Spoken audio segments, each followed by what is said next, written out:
हाँ तो प्यारे बच्चों, मैं विनोद माथुर अपनी क्लास में एक बार फिर आपका स्वागत करता हूँ। आज कक्षा 7 विषय सामाजिक विज्ञान, उप विषय भूगोल। इसके अंतर्गत हम अध्याय 3 धरातल के रूप बदलने वाले कारक, इसके अंतर्गत भी आंतरिक कारक, इन पर चर्चा करेंगे। अब छात्रों, आप सोच रहे होंगे कि आचार्य जी ने पहला अध्याय पढ़ाया और सीधा ये तीसरे पर आ गए, दूसरा अध्याय तो हमें पढ़ाया ही नहीं, समझाया ही नहीं। तो प्यारे बच्चों, जो हमारा इस साल 30% सिलेबस हटाया गया है, कम किया गया है, उस हटाए हुए सिलेबस में आपका दूसरा अध्याय है, इसलिए हम उसका यहाँ पर अध्ययन नहीं कर रहे। ठीक, तो अब हम तीसरे अध्याय पर आते हैं। अब आप देख रहे होंगे कि आंतरिक कारक, तो इसमें एक आंतरिक कारक होते हैं और एक बाह्य कारक होते हैं। तो आज हम आंतरिक कारक पर बात करेंगे। अब आंतरिक कारक पर बात करेंगे तो आप देख रहे होंगे कि पृथ्वी है अपनी, सभी जानते हैं पृथ्वी है, सबने देखा है, पृथ्वी पर निवास करते हैं, पृथ्वी पर रहते हैं। तो ये सभी जगह एक जैसी नहीं है, कहीं इसका भाग ऊंचा है, कहीं इसका भाग नीचा है, कहीं पर्वत हैं, कहीं पठार हैं, तो कहीं मैदान हैं। तो पर्वत, पठार, मैदान महाद्वीपों की प्रमुख स्थलाकृतियां, इन्हीं सब से मिलकर महाद्वीप बने होते हैं। इन स्थलाकृतियों का आकार और आकृति में एक स्थान से दूसरे स्थान पर हमें भिन्नता देखने को मिलती है।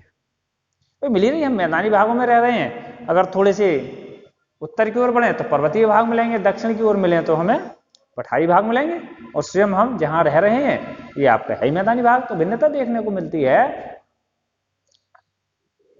इसमें जो भिन्नता है वो आपको देखने के लिए जो मिलती है, इसमें समय समय पर कुछ परिवर्तन भी होते रहते हैं।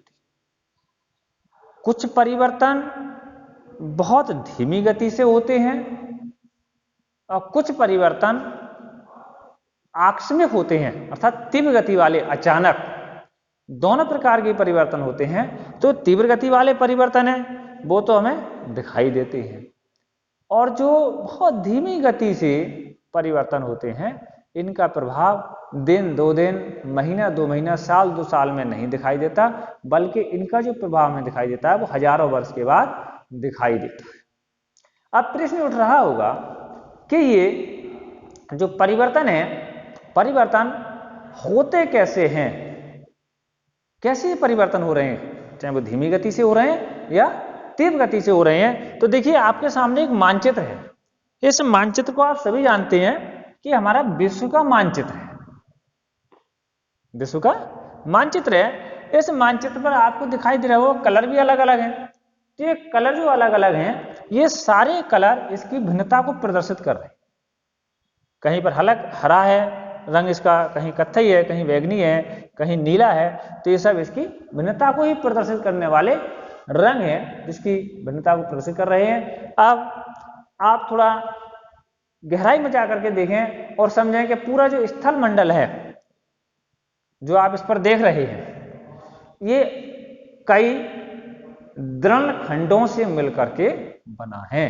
दृढ़ खंड, दृढ़ माने होता है कठोर, दृढ़ खंडों से मिलकर के बना है, जिन्हें हम क्या कहते हैं, स्थल मंडलीय प्लेट कहते हैं। उन दृढ़ खंडों को हम स्थल मंडलीय प्लेट कहते हैं। और ये पूरा जो स्थल मंडल है ये 7 प्लेटों से मिलकर के बना है। उन 7 प्लेटों की हम बात करते हैं तो आपने पिछली कक्षा में पढ़ा होगा कि यूरोप और एशिया दोनों को मिलाकर यूरेशिया बोला जाता है। तो एक इसकी प्लेट है जो यहां से लेकर के यहां तक पूरी है, ये बड़ी प्लेट है, इसे हम यूरेशियाई प्लेट कहते हैं। दूसरी जो प्लेट है हमारी, वो आपकी इधर आप देख रहे हैं उत्तरी अमेरिका, दक्षिणी अमेरिका, ये 2 प्लेटें हैं। इसे उत्तरी अमेरिकी प्लेट कहते हैं, इसे दक्षिणी अमेरिकी प्लेट कहते हैं। तीसरा 3 प्लेट हुई। चौथी प्लेट आप देख रहे होंगे कि आपको ये जो है ये अफ्रीका महाद्वीप है, जानते हैं आप। इस अफ्रीका महाद्वीप जो है इस प्लेट का नाम अफ्रीकी प्लेट है। ये आप देख रहे होंगे कि इधर और इधर दोनों तरफ प्रशांत महासागर है, तो इसे हम कहते हैं प्रशांत महासागरीय प्लेट। इस तरीके से हमारी एक प्लेट और बची जिसे हम कहते हैं इंडो ऑस्ट्रेलियाई प्लेट ईस्ट, ये वाली। इस तरीके से ये आपकी 7 प्लेटें हैं। अब इन प्लेटों में बहुत ही ये पूरी जो प्लेटें हैं ये प्लेटें एक दुर्बलता मंडल पर तैर रही है, और जब तैर रही है तो उनमें हल्की सी गति हो रही है, संचलन हो रहा है। तो ये जो बहुत धीमी गति से तैर रही है तो इसकी जो वार्षिक गति है ये बहुत मिलीमीटर में नापी जाती है। वैसे तो आप देख रहे हैं कि दूरियां तो हमारी किलोमीटर में नापी जाती हैं, लेकिन ना ये बहुत मिलीमीटर में मापी जाती है, इसलिए इसमें जो परिवर्तन होते हैं ये बहुत धीमी गति से होते हैं। इनका प्रभाव हमें हजारों वर्षों के बाद दिखाई देता है। और इस तरीके की जो गति होती है इसे हम कहते हैं विवर्तनिक संचलन। क्या कहते हैं?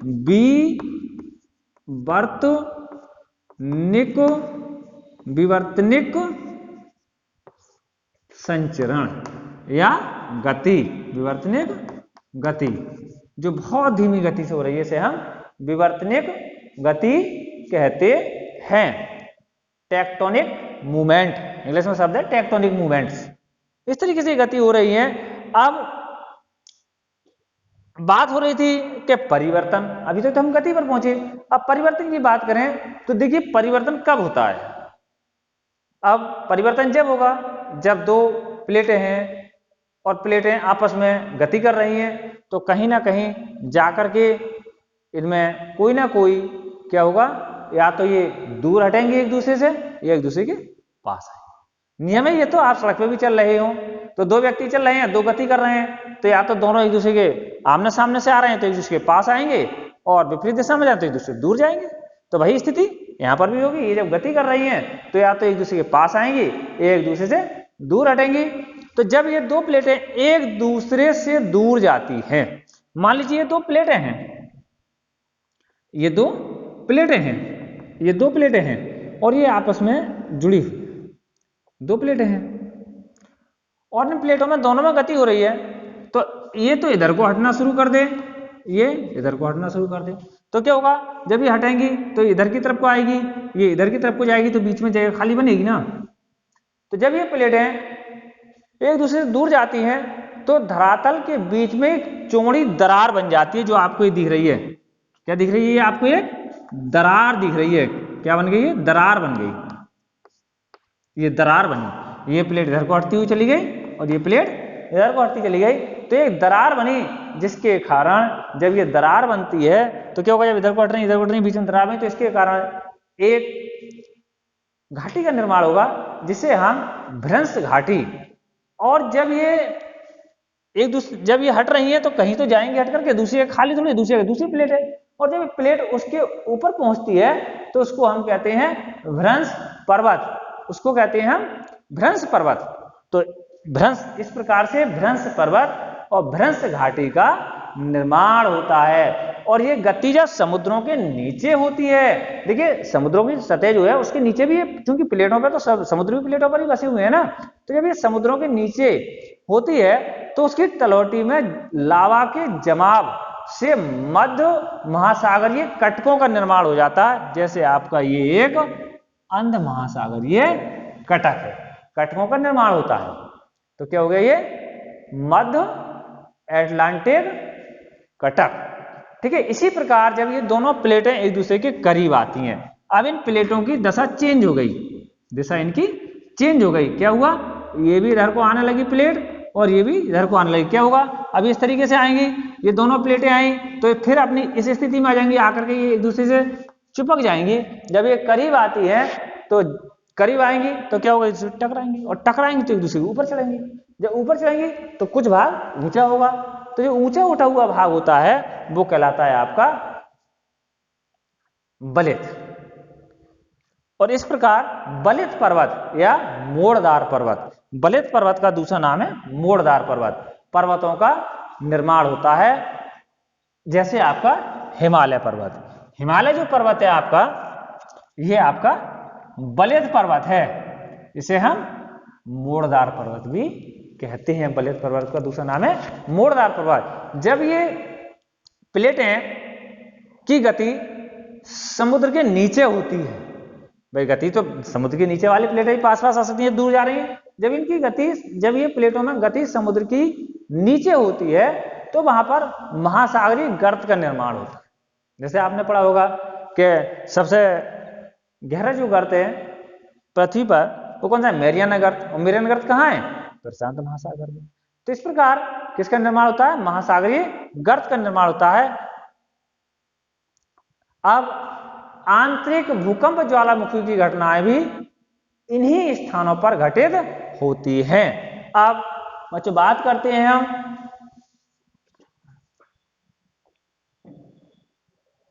हाँ तो बच्चों अब हम आंतरिक बल की बात कर रहे हैं। तो धरातल पर जो परिवर्तन आ रहे हैं वो दो प्रकार के बलों के कारण है, बाह्य और आंतरिक। तो हम आंतरिक बलों की बात कर रहे हैं। तो आंतरिक बल जो है इसे आप एक चार्ट के माध्यम से समझें। एक तो दीर्घकालिक है और एक आकस्मिक है, अचानक। तो दीर्घकालिक जो है ये भी पुनः दो प्रकार के हैं, इसमें एक बलन है और एक घर्षण है। ऐसे आकस्मिक है, अचानक होने वाले, उसमें ज्वालामुखी और एक भूकंप। तो आप इससे तो आराम से परिचित होगे भूकंप से, कुछ कुछ ज्वालामुखी से भी होगे, लेकिन बलन और घर्षण आपको कोई नए शब्द लग रहे होंगे। तो आप देखें कि जो धीमी गति से होने वाले परिवर्तन है, जिसमें एक वर्ष में 1-8 मिलीमीटर प्लेटें इधर उधर खिसकती हैं, तो वो आपके दीर्घकालिक हैं, जिनका प्रभाव हजारों वर्षों के बाद आएगा। तो अब मैं आपको बता रहा हूं इसमें बलन। बलन क्या है? जब दो प्लेटें आमने सामने गति करती हैं, जैसे अभी मैंने एक चित्र के माध्यम से बताया था कि दो प्लेटें हैं, ये प्लेटें आमने सामने गति कर रही है, मतलब इसकी गति भी इधर को है और इसकी गति भी इधर को है। ये दोनों प्लेटों की गति कैसी हो गई? आमने सामने गति हो गई। ये इधर की ओर गति कर रही है और ये इधर की ओर गति कर रही है। आमने सामने प्लेट करती हैं तो इसमें क्या होता है? दबाव की क्रिया होती है। दबाव की क्रिया होती है, मतलब एक दूसरे दबाएंगी, जब तला ऊपर आएंगी तो दबाव की क्रिया होती है, धरातल पर मोड़ बन जाते हैं। जिस धरातल पर मोड़ बन जाते हैं, इस तरीके से जब ये आएंगे तो धरातल पर मोड़ बनेंगे, टकराव जैसी स्थिति आएगी, मोड़ बन जाते हैं इस, और बलित पर्वतों का निर्माण होता है। जब ये दोनों आपस में आएंगी और टकराएंगी, देखो आपको मैं एक चौक के माध्यम से बता दूं, ये दोनों प्लेटें हैं, ये एक दूसरे की ओर आ रही हैं, खिंच रही हैं, तो क्या होगा? एक दूसरे पर चढ़ेंगी, भाग ऊपर उठेगा, मोड़ पड़ेंगे और वहां पर क्या होगा? मोड़दार पर्वत बन जाते हैं, जिसे हम बलित पर्वत के नाम से भी जानते हैं। अब ये बलित पर्वत की श्रेणी में आते हैं आपका हिमालय, बलित पर्वत की श्रेणी में आएगा आल्पस, रॉकीज और एंडीज। ये पर्वत आपके बलित पर्वत की श्रेणी में आते हैं। दूसरा आपका, तो मैंने अभी आपको बताया एक बलन, बलन पर चर्चा हुई। घर्षण, घर्षण में क्या होगा? ठीक उसके अपोजिट में पहुंच जाएं, ठीक उसके अपोजिट, ठीक उसके विपरीत पहुंच जाएं, कि उसमें क्या होगा? इसमें प्लेटें पास पास आई, उसमें प्लेटें दूर हटेंगी। ये दो प्लेटें हैं, चिपकी हुई प्लेटें हैं, दोनों पास पास प्लेटें हैं, एक ये और एक ये इधर को हट रही है, ये इधर को हट रही है, दोनों दूर जा रही हैं। तो इस प्रकार से प्लेटें विपरीत दिशा में जाती हैं, अर्थात दूर जाती हैं। तो वहां बीच में कुछ जगह खाली हो जाती है, और जगह खाली होगी तो क्या होगा? खड्ड सा बनेगा, और जो खड्ड सा बनता है उसे हम भ्रंश कहते हैं। और स्वाभाविक बात है, जब भ्रंश हो गया तो घाटी बनेगी, और वहां पर जब गहरा है कोई भाग तो वहां पर जल का प्रवाह होगा। तो इस प्रकार से जो, अब इसके उदाहरण देखें हम, तो आपने देखा होगा कि नर्मदा और तापी नदियां हैं जो भारत में बहती हैं। ये दोनों नदियां भ्रंश घाटी से होकर के बहती हैं, और भ्रंश घाटी के ऊपर दो पर्वत हैं जिन पर्वतों का निर्माण हुआ है। वो हैं आपके, कौन कौन से हैं? जानते होंगे आप कि एक आपका विंध्याचल है और एक सतपुड़ा है। ये दोनों भ्रंश पर्वत हैं, भ्रंश पर्वत हैं। तो इस प्रकार से वलन और घर्षण इन दोनों को हमने देखा। अब आकस्मिक बल की बात करते हैं जो अचानक हो रहे हैं। तो आकस्मिक बल में आपका क्या रहा है? ज्वालामुखी,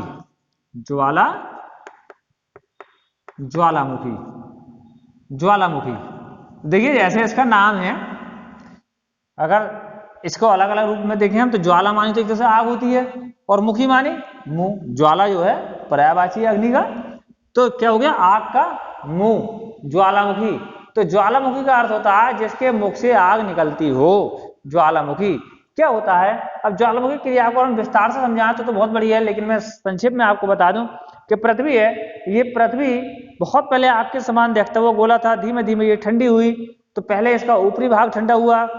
आप एक देखें, आपके चूल्हे में आग जलती होगी तो देखा होगा कि जब हम कंडा उसमें रखते हैं और वो कंडा जल जाए तो उसकी आग बन जाती है एक तेज, उसको बाहर निकाल लें तो धीमे धीमे वो ठंडी होती है। तो पहले उसका ऊपरी भाग ठंडा होता है, ऊपर से उसकी आग झड़नी शुरू होती है, लेकिन अंदर फिर भी उसमें आग भरी रहती है।